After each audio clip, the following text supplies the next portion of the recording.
This is a bag of chips. The potatoes and oil inside barely register against what you actually paid. I'm going to show you exactly where the rest of that money lands and who is collecting it. Here's the fast version. A Wall Street Journal breakdown of the ingredient cost inside a bag of chips put potatoes at somewhere between 60 and 70% of that cost. Cooking oil at another 20 to 25%, with flavoring, cooking, and packaging splitting whatever's left. One industry cost model landed a small manufacturer's total cost per bag at roughly 20 cents. Meanwhile, the average retail price for a 16-ounce bag hit $6.46 in September of 2024, according to the U.S. Bureau of Labor Statistics. Lay's Classic lists exactly 3 ingredients on the label: potatoes, oil, and salt. None of that gap actually comes down to the potato. It comes down to who controls the shelf, the truck, and the brand sitting on top of it, and one company controls more of all 3 than almost anyone realizes. My honest opinion is that a bag of chips might be one of the purest examples in retail of paying for a system rather than a product. The potato itself is nearly free. What you're actually paying for is a truck showing up at tens of thousands of stores, on schedule, week after week. That company is PepsiCo, working through its Frito-Lay division, and the numbers behind it dwarf what most people expect from a bag of chips. Frito-Lay North America pulled in $24.755 billion in net revenue during fiscal year 2024, which wrapped up on December 28th of that year, alongside $6.32 billion in operating profit.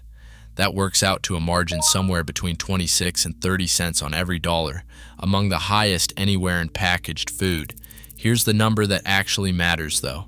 That $6.32 billion accounted for 43% of all of PepsiCo's total division operating profit that year, down slightly from 47% the year before, out of $12.887 billion in total division profit company-wide. PepsiCo's overall revenue for 2024 landed at $91.85 billion. Rewind to 1965, the year Frito-Lay merged with Pepsi-Cola to form PepsiCo in the first place, and the entire logic behind the deal gets a lot clearer. Pepsi-Cola's own head at the time, Donald Kendall, explained it to Forbes in 1968 with one line: "Potato chips make you thirsty. Pepsi satisfies thirst." 6 decades later, the numbers tell a very different story, and that's exactly where my take on this comes in. Frito-Lay stopped riding along with Pepsi's soda business a long time ago. It's the thing propping the entire company up now. Elliott's own campaign against PepsiCo ended up confirming this almost by accident. The chips had been carrying the soda the whole time. Lay's, Doritos, Cheetos, Ruffles, Tostitos, Fritos, and Rolled Gold all sit under that same Frito-Lay roof, alongside Sun Chips, Smart Food, and Popcorners. Real infrastructure backs up that scale, the kind most people never think twice about. Frito-Lay sources potatoes directly from roughly 165 farms spread across 25 states, pulling in close to 4 billion pounds of potatoes a year just for the US and Canada, with an internal goal of getting potatoes from the field into the fryer within 24 hours flat. A smaller competitor simply can't replicate that kind of logistics overnight. And it's a huge part of why Frito-Lay has held somewhere around 60% of the US salty snack market for decades now, though that particular figure comes from repeated industry estimates rather than one official count. Frito-Lay isn't the only company worth understanding here, though, because the second biggest name in this entire category got there by making something that, technically, might not even qualify as a potato chip at all. That is Pringles, and the story starts at Procter & Gamble, where chemist Frederick Bauer began working on the concept back in 1956. The product hit shelves in 1967 or 1968, went national across the U.S. by 1975, and expanded internationally in 1991. Here is the part almost nobody knows, though. Pringles aren't sliced potatoes. They are built from a dough of dehydrated potato flakes, roughly 42% potato, blended with corn, rice, and wheat starches and flours, pressed into that curved saddle shape, fried for about 15 seconds, then seasoned through what is called a waterfall process rather than a tumbler. That entire process is what makes Pringles precision possible in the first place. Uniform shape, consistent seasoning, and a can that lets every chip stack without breaking. That manufacturing difference didn't stay a technical footnote for long. It turned into a genuine legal battleground. Back in 1975, the FDA ruled that Pringles couldn't legally be called potato chips in the United States, precisely because they are made from dehydrated flakes rather than sliced potatoes, which is exactly why the product just goes by Pringles rather than any kind of chip at all. That same technicality crossed the Atlantic and turned into an actual tax case in the United Kingdom. Procter & Gamble argued that because Pringles are only about 42% potato, they should not count as a potato crisp for value-added tax purposes, and in 2008, the United Kingdom's High Court actually agreed, ruling Pringles were not crisps and could be sold VAT-free. That ruling didn't last, though. The Court of Appeal reversed it in May of 2009, deciding Pringles carried more than enough potato content to count as a crisp after all. Roughly 100 million pounds in back taxes sat on the line in that reversal, plus another 20 million pounds a year going forward, and Procter & Gamble lost the whole argument. This might be the funniest true story in the entire snack industry, honestly, and it's exactly the kind of thing my opinion latches onto. A major company built an actual legal argument claiming its own product was not really made of potato, purely to dodge a tax, and lost that argument to a judge who compared the whole case to whether jelly with raspberries in it still counts as jelly. Pringles eventually moved to Kellogg's in 2012, then became part of a separate company called Kellanova once Kellogg split itself in two, back in October of 2023. Kellanova brought in roughly $13 billion in net sales in both 2023 and 2024. Then, in one of the biggest deals in snack food history, Mars announced its acquisition of Kellanova in August of 2024 and closed that deal on December 11, 2025, paying $35.9 billion and folding Pringles, Cheez-It, and Pop-Tarts into a combined Mars snacking division now worth roughly $36 billion a year. If you're finding this useful, hit like and subscribe. It genuinely helps a channel like this reach more people, and there's plenty more of these breakdowns coming.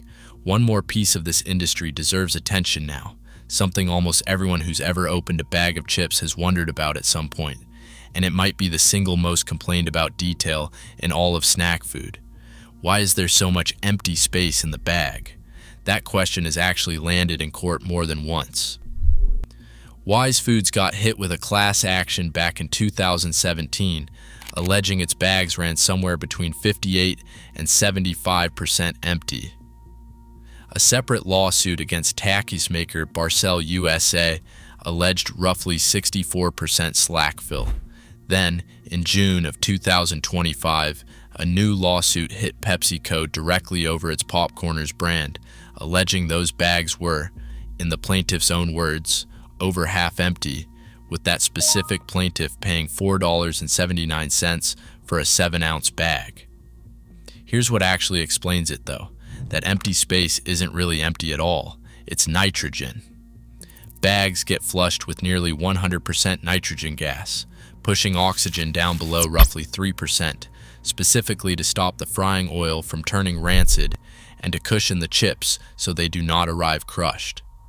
FDA rules treat that kind of empty space as completely legal, as long as it serves a genuine function, and the core legal defense companies lean on again and again stays simple. Their products get sold by weight, not by volume, and the weight printed on the bag is accurate. That's exactly why the Wise Foods case, and cases like it, tend to get dismissed before they go anywhere. My take is that the real story here isn't actually the rip-off angle everyone assumes it is. It's the environmental one, and that's a far less talked about criticism. A 2024 report from the Tangaroa Blue Foundation reframed all of that wasted space, as an environmental problem rather than a pricing one. More packaging material produced, more empty volume shipped around the world, more total waste generated, regardless of whether anyone's technically being overcharged at the register. While all of that played out in courtrooms, a completely different kind of backlash was quietly building over something else entirely: the bags themselves getting smaller.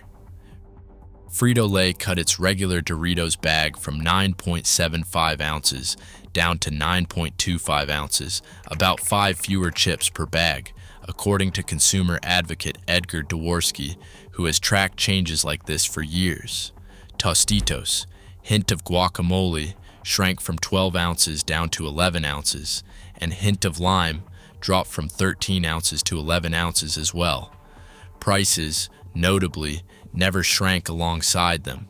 Then, in October of 2024, PepsiCo reversed course entirely, adding 20% more chips into bonus versions of Tostitos and Ruffles bags for the same price as before. Dworsky's reaction captured the moment perfectly. It's about time. Chip lovers have suffered through years of downsizings. On the earnings call explaining the shift, PepsiCo Chief Executive Officer Ramon Laguarta framed it around timing rather than backlash. It's the football season. There's a lot of gatherings. My opinion is that shrinkflation broke something price hikes never really touched. People forgive a higher number on the price tag far more easily than they forgive a bag that suddenly feels lighter in their hand. And Frito-Lay learned that lesson the expensive way, through years of losing goodwill before finally reversing course. So, back to where this all started. This is a bag of chips, potatoes and oil that barely register as a cost, sitting inside a bag that retailed for $6.46. But that gap was never really about the food at all. It's a distribution network reaching tens of thousands of stores every single week. It's a company that quietly makes something that might not even legally be a potato chip, and turn that technicality into a nearly $13 billion business, before Mars bought it for even more. It's nitrogen doing a real job that still manages to look like a scam. And it's a shrinking bag that taught one of the biggest snack companies on earth a lesson no price increase ever could. Subscribe if you want more breakdowns like this one. And if you are curious how perfume brands actually make their billions, the video is right here. Go watch it.